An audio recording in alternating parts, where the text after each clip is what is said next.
어제 공개된 사진이 충격적이었습니다. 언론사를 통해 공개된 사진들인데 김건희의 얼굴이 이상하지 않나요? 국힘은 경악할 만한 녹취록 파장에 김건희가 스트레스를 많이 받아서 그런 걸까요? 미국 출국 하루 만에 사진만으로 이렇게 논란이 되는 것도 능력이라면 능력입니다. 이 와중에 한동훈은 추가 폭로를 했습니다. 대통령실은 초토화되지 않으면 이상한 상황입니다. 영상 시작 전에 괜찮으시다면 구독과 좋아요 한 번씩 부탁드립니다. 북대서양 조약기구 정상회의 참석을 위해 출국한 윤석열 대통령이 한국 시각 9일 하와이에서 최상병 특검법에 또다시 거부권을 행사했습니다. 이날 그는 하와이 동포들을 만난 자리에서 영화 건국 전쟁 대사와 비슷한 발언도 했습니다. 또 해외 순방중 말 때문에 구설수에 오르고 있다는 겁니다. 동포 간담회 때 그는 조대 이승만 대통령께서 인재 양성과 독립운동에 매진하시는 국가 건국의 기반을 마련하신 것도 바로 이곳입니다.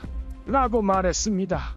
그러나 건국 전쟁은 하와이에 정착한 이승만의 미국 활동을 소개한 뒤 그게 3.1운동으로 무르익었다는 어이없는 평가를 내놓습니다. 이 영화는 3.1운동의 배경을 보면 이런 국제 정세를 파악한 이승만의 앞을 내다보고 미국의 정치인들의 심중을 알고 국제 정세를 파악했던 이승만의 영향력이 있었다는 사실을 다시 한번 조명해야 한다고 말하기도 합니다.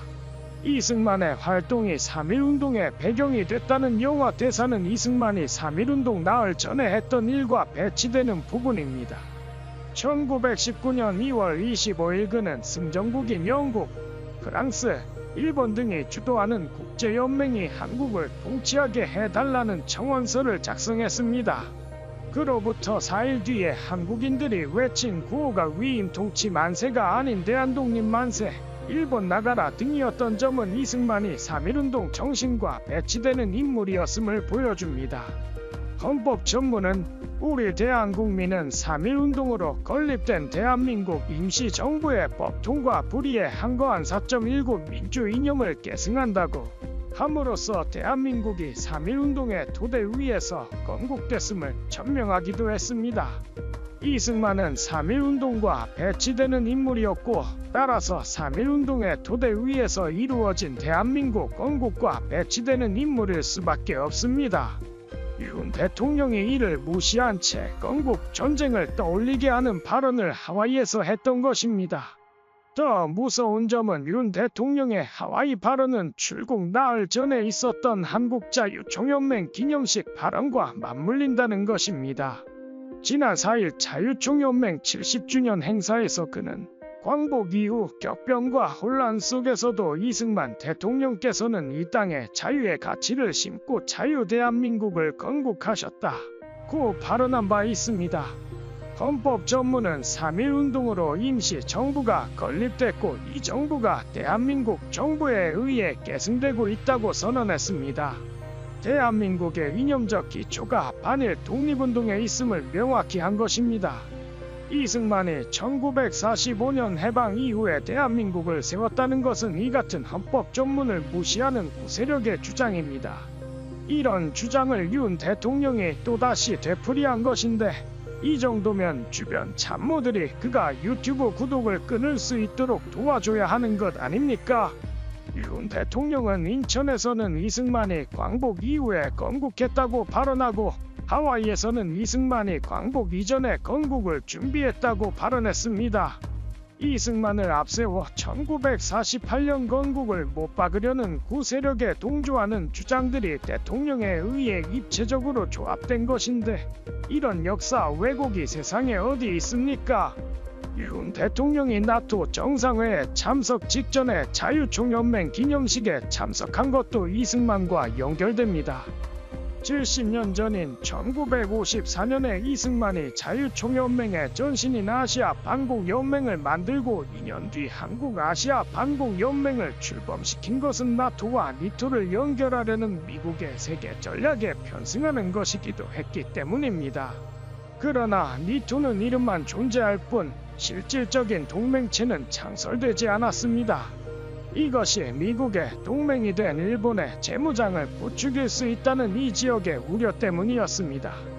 대신에 창설된 것이 친미 국가들로 형성된 아시아 반공연맹입니다. 이승만은 일본을 배제하고 중화민국, 필리핀, 태국, 베트남, 오키나와, 홍콩, 마카오를 포함시켜 이 조직을 구축했습니다. 일본을 끼워 넣는 미국의 구상과는 다소 다른 방향으로 전개됐지만 반공 국가들을 결집시키는 이 기구의 창설은 미국의 세계 전략에 부합하는 것이었습니다. 문제는 윤 대통령이 인천에서도 이승만을 언급하고 하와이에서도 이승만을 언급했다는 것입니다. 두 곳에서 이승만의 건국 혹은 건국 준비를 거론했습니다. 이런 발언을 매개로 인천과 하와이를 연결하는 것은 이승만의 망명 과정을 연상시키는 일이기도 합니다. 24세 때인 1899년 1월 9일 고종황제 폐위 음모 혐의로 수감된 이승만은 21일 뒤 탈옥을 시도했지만 실패했습니다. 종신형을 선고받은 그가 감옥을 나온 것은 러일 전쟁 중인 1904년 8월 하야시 곤스케 일본 공사의 도움으로 특별 사면을 받은 결과입니다. 그해 11월 그는 인천을 통해 미국으로 망명했습니다. 이승만이 인천항을 떠난 것은 광무 8년 11월 4일이었고 비좁은 선실에 누워 잠을 청하며 만감이 교차하여 잠을 이룰 수 없었다고 그의 심경을 들려줍니다. 1951년 국민방위군 사건을 말하는 것입니다. 김건희 논란이 끝난 것은 아닙니다.